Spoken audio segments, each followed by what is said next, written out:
Hello everyone, welcome to another episode of TCG Talk, back today with another video. And in today's video, we're going to have a little fun. We're going to make a living legend tier list, kind of talk about the heroes, at least the heroes that are going to be living legend, I think, by the time Worlds happens, and just kind of give thoughts on some of the cards and the interactions that are going to be happening and get your thoughts of the community of what you think of the format, what you think of what hero is going to be powerful, so on and so forth. So if you're new to the channel, welcome. Thank you so much for stopping by. Hopefully you enjoy your stay. Feel free to check out the Patreon and Discord down below. Access to a really positive, good community. We've been super active in the Discord, having a lot of fun with the new upcoming Bright Light set. If you're a long-standing supporter, thank you so much as always. So we'll get right into the video. So for Living Legend, every hero can participate, by my understanding, right? It doesn't have to be just Living Legend heroes, or every adult hero can participate, I'm pretty sure. It might just be the Living Legend heroes. I'm pretty sure every adult hero can participate. That's what I read, at least. There's no ban list initially, right? And it's going to be marketed as a casual event initially, but then hopefully it might end up being at events as like a Living Legend specific format or thing. So I want to kind of talk about some of the heroes that I expect to be a Living Legend. Obviously, we have a few extra in this list that are going to be in there. And with no ban list, that means we have access to cards like Plunder Run, Belittle, German Brutality, Awakening, Hypothermia, Amulet of Ice, like these crazy powerful cards, right? Ball Lightning, and the interactions that proceed with that. All these different cards that are super, super powerful to a lot of these heroes. And this is more of a fun tier list. I'm not going to say like one hero is the best. I'm going to kind of give my thoughts on some of the interactions and then give hero power in a vacuum, right? And kind of talk about it. So we have just OP as fuck as a category. We have slightly OP as fuck, and we have mega OP as fuck. Obviously, these are fun. So for here, I got Prism, Oldheim, Starvo, Chain, and Briar, who are currently Living Legend. And then I added in Lexi and Icelander. Anyone is going to agree Lexi will be Living Legend by the time this format debuts, which is at Worlds. Icelander is very strong to be also Living Legend by the time we get to Worlds. Not quite as a lock as Lexi, but it would take her just not being played, in my opinion, during ProQuest season to not hit Living Legend, because since they changed ProQuest points from 2 to 4 points, that cut her needed wins in half, and it went to like 30-something, which I think she's going to get pretty easily. So because of that, we're going to talk about this. So when it comes to the just OP as fuck category, I think Icelander and Prism go into it. Again, I'm speaking in a vacuum, power in a vacuum here. Icelander gets Amulet of Ice back. She gets Hypothermia back, right?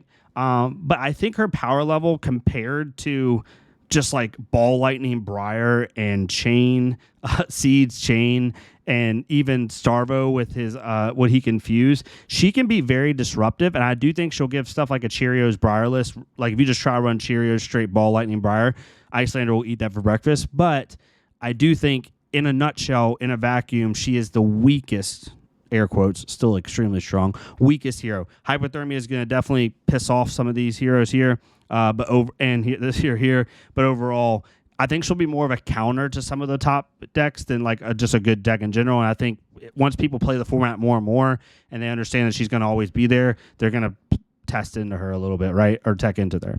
Prism is also another one. Prism's very good. Amazing kit. I just think there's a lot of aggro in this list right now. And because of that, even though Prism's amazing, I don't think she gets there and compared to the other heroes, because the other heroes just kind of counter her. She either has to deal with two heroes that have a lot of poppers in their deck, one of which can give on like demand dominate, and then she has 3 aggro based heroes who can give her fits for different reasons. So because of that, I put her down there with Icelander. Again, both these heroes can beat anyone on this list, literally anyone, but I would put them at the lowest in terms of power level. Let me know in the comments below if you don't agree. So when it comes to the slightly OP as fuck, I probably, this is so hard because like these two are so close. I could have made this like 2 tiers in my opinion. Probably Lexi. We kind of know what Lexi's kit is. She's going to get Bullseye Bracers back. That's obviously a big deal. I don't think she uses Plunder Run. Like she doesn't utilize any of the cards back that we're getting back. The only one that's kind of a cool one is Ball Lightning. Seeing Lexi back with Ball Lightning could really open up her flexibility and a good Lightning style list with some ice disruption. You could see her like at the top of slightly OP as fuck. I probably would put Oldheim in there as well. Oldheim's still very good, but I think some of the aggro is going to get a lot of tools back, like Belittle, Plunder Run, Ball Lightning, and I think it's going to cause Oldheim, not that he's not going to be good, but it's going to be harder for him to stay like to be defensive in a most efficient way. It's going to take a really skilled pilot. So because of that, I probably put Oldheim in this. And then the top three, I think, in my opinion, this is in a vacuum, right? Power in a vacuum, are Starvo, Chain, and Briar. I personally think Chain is probably first, then Briar, then Starvo, if I had to do an order. You know, precedes Chain with Rift Binds, all that other crap. Like, he's just going to be insane. He's going to have crazy power level. Like, Chain, you know, could OTK you just out of nowhere, no matter what deck you were running. And because of that, I think he's the most powerful of all of them. He speed ran Living Legend before we had a ton of events, right? So because of that, Chain's first.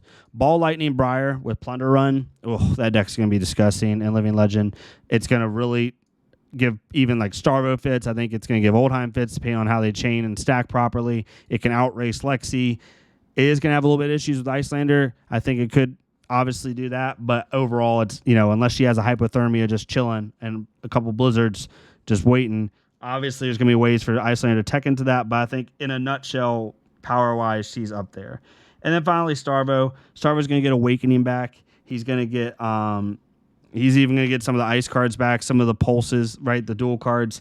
Pulse of Eisenloft, right? Is it Pulse of Eisenloft? I think it's Pulse Eisenloft he gets back. The Earth and Ice specialization, or the dual element. Being able to get that back is going to make him really good. He is going to, I think, fold a little bit to these two aggro decks, but I think he's the next best deck. But again, this is just for fun. This is me giving my initial opinions. I'm excited to see Viserai in all the pleb heroes are down here.